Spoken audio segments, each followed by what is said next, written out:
রোববার বিকেলে নারায়ণগঞ্জ শহরের হাজীগঞ্জ নতুন সড়কের পাশে নির্মিত দেশের প্রথম জুলাই শহীদ স্মৃতিস্তম্ভ উদ্বোধন অনুষ্ঠানের আয়োজন করা হয়।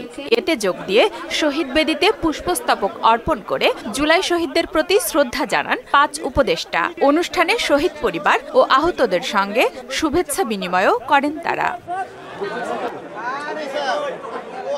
এ সময় বর্তমান সরকারের শাসনামলেই আন্তর্জাতিক অপরাধ ট্রাইব্যুনালে জুলাই গণহত্যার বিচার সম্পন্ন করা হবে বলে জানান আইন উপদেষ্টা ডক্টর আসিফ নজরুল। আন্তর্জাতিক অপরাধ ট্রাইব্যুনালে ইনশাআল্লাহ যেই গতিতে বিচার এগিয়ে চলেছে, আমি দৃঢ়ভাবে বিশ্বাস করি আমাদের সরকারের শাসনামলেই এই হত্যাকাণ্ডের বিচার হবে।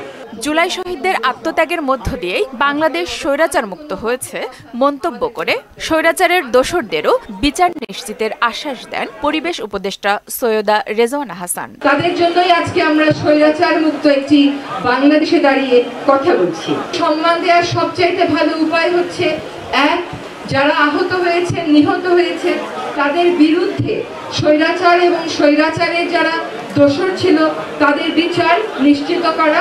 অনুষ্ঠানে ইতিহাসের সাক্ষী করতে গণভবনকে ফ্যাসিবাদ বিরোধী জাদুঘর বানানোর কাজ চলছে বলে জানালেন গৃহায়ন ও গণপূর্ত উপদেষ্টা আদিলুর রহমান খান। স্বৈরাচারের ঠিকানা, আমরা ওই ঠিকানাকে সংরক্ষণ করতে চাই, দেখাতে চাই যেখানে এই ফ্যাসিবাদ কিভাবে মানুষকে অত্যাচার করত, কিভাবে তাদের বিভিন্ন রকম পরিকল্পনা ছিল, সেটা বাংলাদেশের মানুষ এসে দেখবে।